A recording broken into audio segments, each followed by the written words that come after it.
नमस्कार दोस्तों, आज के इस वीडियो में आप सभी को बताने वाले हैं क्लास 12th फिजिक्स का वायरल पेपर। जो कि ये पेपर आप सबों को 2026 के बोर्ड के एग्जाम में 100% लड़ने वाला है। तो आप लोग इस वीडियो को अंत तक जरूर देखिएगा। तो पेपर मिलते ही आप सभी को विषय कोड इस प्रकार से दिया रहेगा। उनके बाद प्रश्न की संख्या जितना रहेगा उतना यहाँ पे दिया रहेगा। उनके बाद आप सभी का कुल जो समय रहेगा वह 3 घंटा 15 मिनट दिया रहेगा। उनके बाद आप सभी को देखने को मिलेगा पूर्णांक, जिसे आप अंक कहते हैं, मार्क कहते हैं। इसमें 70 अंक का आप लोग का रहेगा और 30 मार्क प्रैक्टिकल का रहेगा। ठीक, तो चलिए सबसे पहले आप सभी को ऑब्जेक्टिव की ओर लेके चलते हैं। तो सबसे पहले आप सभी को खंड अ मिलेगा। खंड अ में आप सभी को वस्तुनिष्ठ प्रश्न देखने को मिलेगा, जिनमें से प्रश्न संख्या 70 ऑब्जेक्टिव रहेगा। इनमें से किन्हीं आप सभी को 35 प्रश्नों का ही उत्तर देना है। सबके लिए एक एक अंक निर्धारित दिया गया है। तो सबसे पहला क्वेश्चन नंबर 1 में दिया गया है, पराविद्युतांक का एसआई मात्रक क्या होता है। पराविद्युतांक का जो एसआई मात्रक होता है वह कूलम स्क्वायर न्यूटन प्रति मीटर स्क्वायर -2 होता है। तो ऑप्शन नंबर यहाँ पे डी नंबर आप सबों को टिक मारना है। चलिए नेक्स्ट नंबर चलते हैं। क्वेश्चन नंबर 2 में, आवेशित संधारित्र की दोनों पट्टियां के कुल आवेश का योग कितना होता है। तो यहाँ पे इसका राइट आंसर आ जाएगा 0 होता है। चलिए नेक्स्ट नंबर चलते हैं। क्वेश्चन नंबर 3 नंबर में, धारावाही चालक के अंदर, कोई भी धारावाही चालक है, इसके जो अंदर इलेक्ट्रॉन की गति होगी वह किस प्रकार से होगी। तो यहाँ पे ऑप्शन नंबर सी आ जाएगा, अपवाही तरह से इसमें काम करेगा इलेक्ट्रॉन। चलिए नेक्स्ट नंबर चलते हैं। क्वेश्चन नंबर 4 नंबर में, वायु में स्थित इकाई धन आवेश, धन मतलब पॉजिटिव वाली सतह से निकलने वाली संपूर्ण विद्युत फ्लक्स का ऐसा मात्रक क्या होता है। वेरी वेरी इंपॉर्टेंट है। तो विद्युत फ्लक्स बराबर एप्सिलॉन नॉट -1 होता है। तो ऑप्शन नंबर यहाँ पे बी नंबर टिक मारना है। अगर आप लोग इस चैनल पे नए होंगे, वीडियो पे नए होंगे, तो आप लोग जरूर से सब्सक्राइब कर लीजिएगा। ये पेपर आप सभी का क्लास 12 फिजिक्स का है, जो कि ये आप सभी को 100% लड़ेगा ही लड़ेगा। नेक्स्ट नंबर देखिए। क्वेश्चन नंबर 5 नंबर में, बिंदु आवेश से, बिंदु आवेश से मान के चलिए ये बिंदु है और यहाँ पे आर है, ठीक ना। तो आर पर विद्युत विभव का ऐसा मात्रक क्या होगा। इस बीच में जो विभव होगा, वोल्ट जो काम करेगा, इसी का पूछ रहा है, विभव का मान कितना होगा। तो यहाँ पे इसका राइट आंसर आ जाएगा 5 का, यहाँ पे बी नंबर आ जाएगा। आर के व्युत्क्रमानुपाती होगा। इसके जो व्युत्क्रमानुपाती मतलब उल्टा, इसका उल्टा हो जाएगा, ठीक ना, रिवर्स हो जाएगा उल्टा। तो यहाँ पे समांतु विभव का उल्टा हो जाएगा। तो ऑप्शन नंबर बी मारिएगा, ठीक है। नेक्स्ट नंबर देखिए। क्वेश्चन नंबर 6 नंबर में, 64 समरूप बूंदे जिसमें प्रत्येक की धारिता 5 माइक्रोफेराड मिलकर एक बड़ी बूंद बनाती है, तो बड़े बूंद की धारिता किस प्रकार से कहलाएगी। तो यहाँ पे 64 है, तो इसको हम लोग को क्या करना है, तो यहाँ पे इसको इस प्रकार से कैलकुलेट करके और यहाँ पे धारिता का मान ज्ञात करके यहाँ पे 20 माइक्रोफेराड आंसर निकल के आएगा। ठीक, आप लोग निकाल लीजिएगा। चलिए नेक्स्ट नंबर देखिए। क्वेश्चन नंबर 7 नंबर में, विद्युत क्षेत्र, जिसे आप विद्युत क्षेत्र मतलब क्या, ये एरिया है, यही सी को हम लोग क्या कहते हैं, विद्युत क्षेत्र। रेखाएं से जानकारी प्राप्त किस प्रकार से होगी। ये मान के चलिए इलेक्ट्रिक फील्ड है। इस इलेक्ट्रिक फील्ड में हम लोग को प्रोवाइड करना है, इंफॉर्मेशन अबाउट देना है इसमें, कि हम लोग को जानकारी किस प्रकार से प्राप्त होगा कि इसमें इलेक्ट्रिक एरिया काम करता है। तो ऑप्शन को पढ़िए पहले, क्षेत्र की शक्ति से या दिशा की, और यहाँ पे आवेश की प्रकृति से, या इनमें से सभी। तो 7 का यहाँ पे इनमें से सभी की तरह यहाँ पे काम करेगा। इलेक्ट्रॉन जो है वो कोई भी दिशा में जा सकता है, और क्षेत्र की शक्ति भी वह ले सकता है, और आवेश की प्रकृति पर भी वह निर्भर करती है, इलेक्ट्रिक एरिया, ठीक ना। याद रखिएगा, ये सब वेरी वेरी इंपॉर्टेंट है। 2026 के लिए मॉक्स भी आई है, ठीक ना, MCU क्वेश्चन सब है। नेक्स्ट 8 नंबर में, धातु के आवेशित गोले के पृष्ठ से गोले के केंद्र की ओर जाने पर विद्युत क्षेत्र क्या होता है। जब भी हम लोग धातु के आवेश, मान के चलिए एक गोला है धातु का, ठीक, इस पे आवेशित गोले के पृष्ठ है, इस गोले के केंद्र से हम लोग क्या करेंगे, आगे की ओर विद्युत क्षेत्र मतलब इलेक्ट्रिक एरिया पे जाएंगे, ठीक ना। तो विद्युत इलेक्ट्रिक एरिया पे जो जाएंगे तो वह क्या होगा, घटेगा कि बढ़ेगा। तो याद रखिएगा वह क्या होगा, सर्वत्र शून्य ही रह जाएगा, ठीक ना, ना कि बढ़ेगा ना ही घटेगा, वह एकदम फिक्स ही रह जाएगा। नेक्स्ट नंबर देखिए। नेक्स्ट 9 नंबर में, विभव मापी से मुख्यतः मापा जाता है। विभव मापी से जो हम लोग मापते हैं, उससे हम लोग क्या मापते हैं, जिससे हम लोग इंची टेप से जिस प्रकार से लकीर फाड़ते हैं, उसी प्रकार से विभव मापी से हम लोग क्या कार्य कर सकते हैं, ठीक ना। तो यहाँ पे आ जाएगा, विभवांतर को मापते हैं विभव मापी से, ठीक। याद रखिएगा, वेरी वेरी इंपॉर्टेंट है, आप सभी को याद रखना है, ये सब नोट कर लेना है, ठीक है।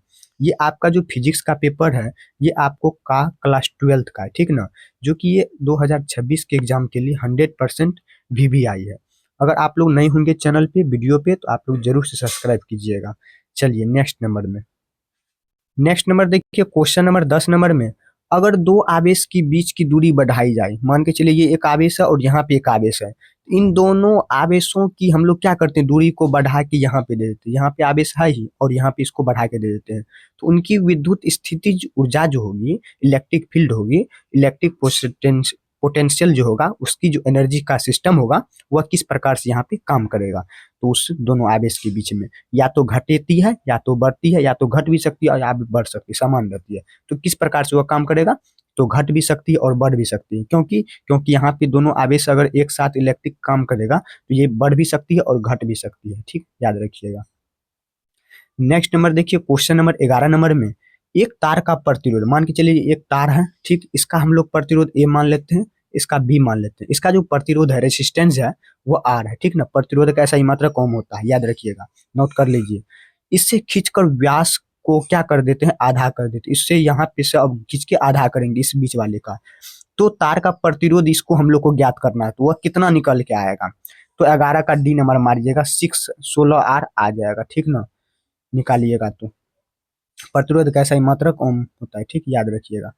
नेक्स्ट 12 नंबर में देखिए, चालक पदार्थ से बने अस्मिति आवेशित पतली चादर की सतह से निकट स्थित किसी बिंदु पर विद्युतीय क्षेत्र का मान क्या होता है। तो विद्युतीय क्षेत्र का जो मान होता है वह ये सिग्मा हुआ, ठीक ना, सिग्मा बटे एप्सिलॉन नॉट हुआ। इस प्रकार से याद रखना है, बी नंबर मारिएगा, ठीक, वेरी वेरी ये सब इंपॉर्टेंट है। नेक्स्ट 13 नंबर में देखिए, C1 बराबर यहाँ पे दिया गया है 2 माइक्रोफेराड और C2 बराबर दिया गया है 4 माइक्रोफेराड। इसको आप लोग को इस प्रकार से दर्शाना, इसमें श्रेणी क्रम में आप सभी को जोड़ना है। तो इसको आप लोग को जोड़ने के बाद जो आंसर निकल के आ जाएगा, यहाँ पे 800 वोल्ट निकल के आ जाएगा, ठीक ना, याद रखिएगा। चलिए नेक्स्ट क्वेश्चन नंबर 14 नंबर में, प्रभावी धारिता 5 माइक्रोफेराड को प्राप्त करने के लिए सिर्फ 2 माइक्रोफेराड कम से कम कितने संधारित्र आवश्यकता होती है। तो कितने संधारित्रों की आवश्यकता पड़ती है, तो 3 धारित्रों की आवश्यकता पड़ती है। तो ऑप्शन नंबर बी नंबर मारिएगा। नेक्स्ट नंबर देखिए, क्वेश्चन नंबर 15 नंबर में, यदि 100 वोल्ट तक आवेशित एक संधारित्र की संचित ऊर्जा का जो 1 जूल होगा, उस पे जो संधारित्र होगी वह किस प्रकार से होगी। तो यहाँ पे आ जाएगा 2 गुना 10 पे पावर 4 -4 माइक्रोफेराड फेराड आ जाएगा, ठीक, फेराड तो सिर्फ आएगा। नेक्स्ट नंबर देखिए, 16 नंबर में, एक तार में 1 एम्पियर धारा प्रवाहित हो रही, बात सही है, एक तार में 1 एम्पियर ही धारा प्रवाहित हो रही है, ठीक। और यदि इलेक्ट्रॉन का आवेश इतना दिया गया है 1.6 गुना 10⁻⁻19 कूलम, तो प्रति सेकंड की दर से प्रभावित इलेक्ट्रॉन का मान कितना होगा। तो यहाँ पे 16 का बी नंबर आ जाएगा, इतना कैलकुलेट करने के बाद। नेक्स्ट नंबर देखिए, क्वेश्चन नंबर 17 नंबर में, 1/2 एप्सिलॉन नॉट मतलब ई विद्युत प्रतिरोधकता, यहाँ पे डेसिमल फॉर्मूला, ठीक ना, विमीय सूत्र का समतुल्य विमा राशि क्या होगा। यहाँ पे 17 का ए नंबर मारिएगा, ठीक। चलिए नेक्स्ट नंबर चलते हैं, क्वेश्चन नंबर 18 नंबर में, किसी चालक का संवहन वेग भी ठीक तथा आरोपित विद्युत क्षेत्र ई के बीच का संबंध क्या होगा। तो आप लोग जानते होंगे, तो भी गुना भी एप्सिलॉन नॉट ई होता है, भी के समानुपाती ई होगा, ठीक ना, याद रखिएगा। ये सब VVI ऑब्जेक्टिव है, जो कि आप सबों को एग्जाम के लिए 100% महत्वपूर्ण है।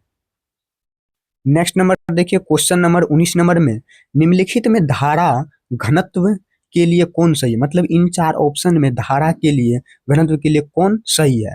Which of the following is correct for current density. तो डेंसिटी मतलब घनत्व होता है, ठीक ना। तो 19 का ऑप्शन नंबर सी मारिएगा, ठीक, इस प्रकार से दिया रहेगा। नेक्स्ट नंबर देखिए, क्वेश्चन नंबर 20 नंबर में दिया गया है, निम्नलिखित में कौन किरचॉफ के प्रथम नियम का संरक्षित का पालन करता है। VVI इंपॉर्टेंट है, ठीक ना, आप सभी को नोट कर ही लेना है अभी जस्ट, ठीक। तो निम्नलिखित में कौन किरचॉफ का नियम, इसके बारे में आप सभी को पूछेगा, या तो इसमें तो ऑब्जेक्टिव ये हो गया, और पूछ देगा किरचॉफ के नियम के बारे में आप क्या समझते हैं, ये 5 नंबर में पूछ देगा, और किरचॉफ के नियम किसे कहते हैं ये पूछ देगा 2 नंबर में। इसी प्रकार से पूछता है, ठीक ना। तो आवेश पे ये काम करता है संरक्षक। ये जो किरचॉफ का नियम जो है, ये किस नियम पे, प्रथम नियम में संरक्षित करता है। तो आवेश के प्रथम नियम पर, आवेश कैसा ही मात्रा कूलम होता है, याद रखिएगा। नेक्स्ट नंबर देखिए, क्वेश्चन नंबर 21 नंबर में, 6 माइक्रोफैराड धारिता के 3 संधारित्र उपलब्ध है, ठीक। उनके संयोजन से प्राप्त न्यूनतम एवं अधिकतम धारिता क्या होगी? तो यहाँ पे 2 माइक्रोफैराड और 18 माइक्रोफैराड यहाँ पे आ जाएगा, ठीक। तो ऑप्शन नंबर यहाँ पे सी नंबर आप सबों को टिक मारना है, ठीक। अभी की इस वीडियो में आप सभी को ये फिजिक्स का सब वीवीआई इंपॉर्टेंट ऑब्जेक्टिव बताएं, जो कि ये आप सभी को बिहार बोर्ड के एग्जाम में जो रहेगा ऑब्जेक्टिव 70 दिया रहेगा, आप सबों को 35 का ही जवाब देना है। सबके लिए एक एक अंक निर्धारित दिया रहेगा, तो आप सभी को बना लेना है, उनके बाद आप सभी को रंग देना है। तो आज की इस वीडियो में आप सभी को वीवीआई ऑब्जेक्टिव बताएं। तो चलिए मिलते हैं नेक्स्ट वीडियो में नेक्स्ट टॉपिक के साथ।